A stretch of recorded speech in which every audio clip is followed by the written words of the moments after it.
Greetings. I'd like to spend a few minutes here just focusing on Chapter 6, Arson and Psychological Profiling. First, let me go ahead and mention a definition of arson, and that is the willful and malicious burning of property.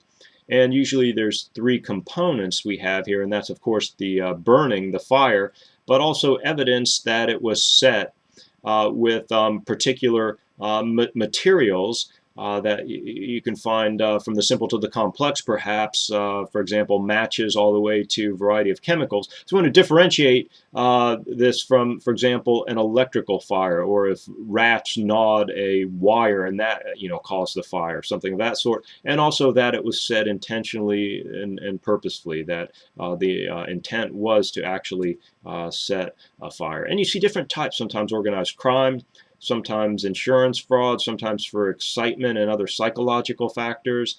And the target could be a home or an apartment complex, or it could be a business. It could also be certain land structures or certain items in a park, for example, a statue, or different types of situations where we would see a structure that was set on fire that had some symbolic meaning to the perpetrator. So we want to keep that in mind. Although many fires are set randomly, and the arsonist will set the fire based on what he or she calculates would lead to the greatest amount of excitement from the fire with the least chance of getting caught. Although that varies, and of course the profit or insurance motivated arsonist would target a specific setting based on collecting the insurance, or in the case of revenge, again, a specific structure as well. So you want to kind of look at the fires that are set to try to determine if there's a particular theme that might organize the offender's thought process.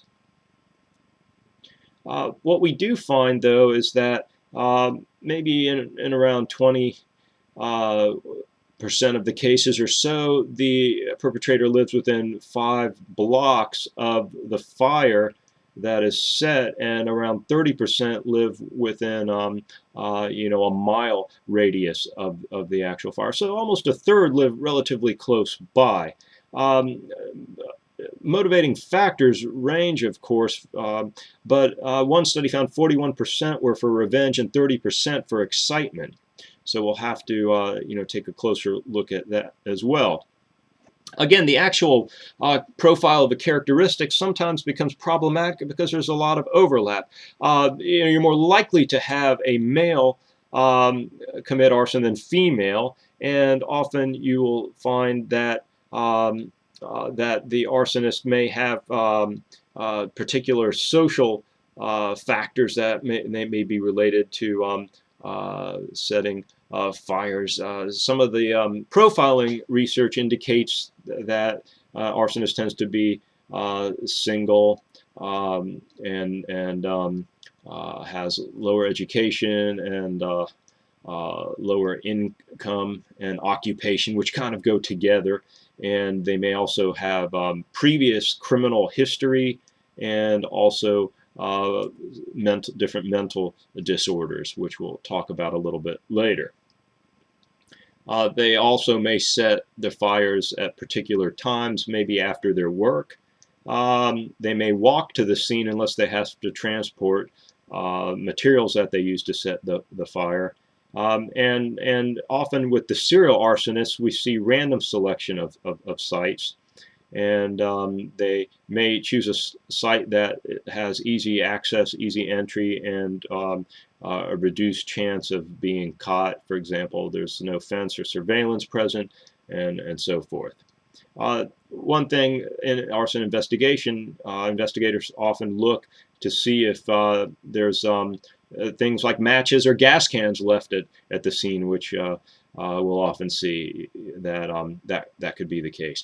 Because many times we may find that the arsonists, when interviewing them later on after they're apprehended and they confess, that they actually stuck around to watch the fire, to watch the outcome.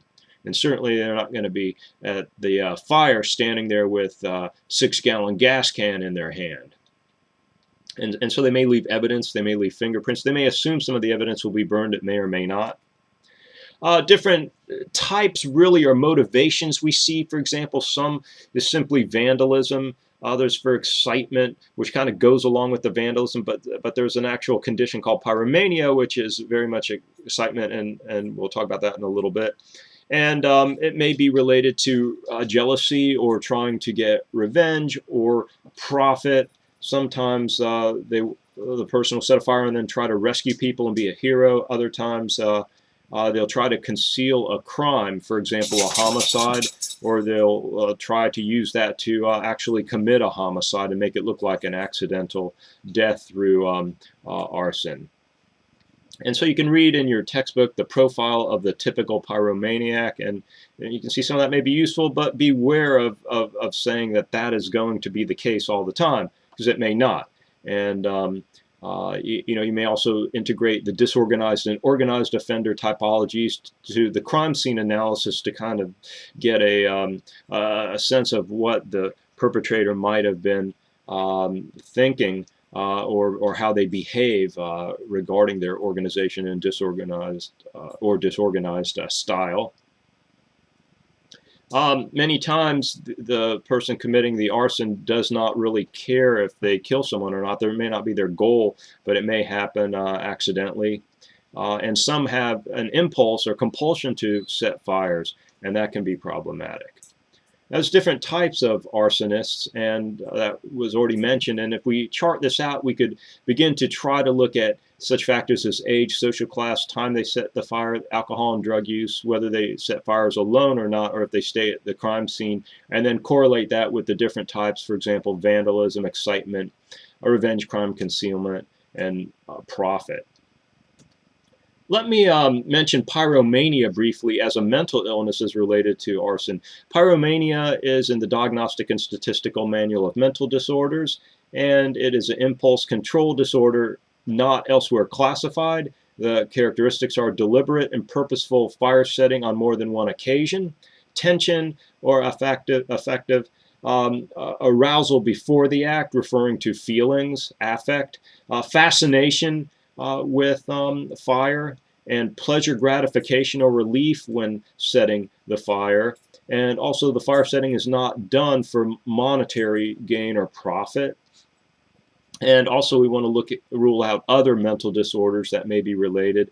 And according to the American Psychiatric Association, which publishes the Diagnostic and Statistical Manual of Mental Disorders, more than 40% that those commit arson are under age 18, and we also see comorbidity or other mental disorders present. And this wraps up this video. Thank you.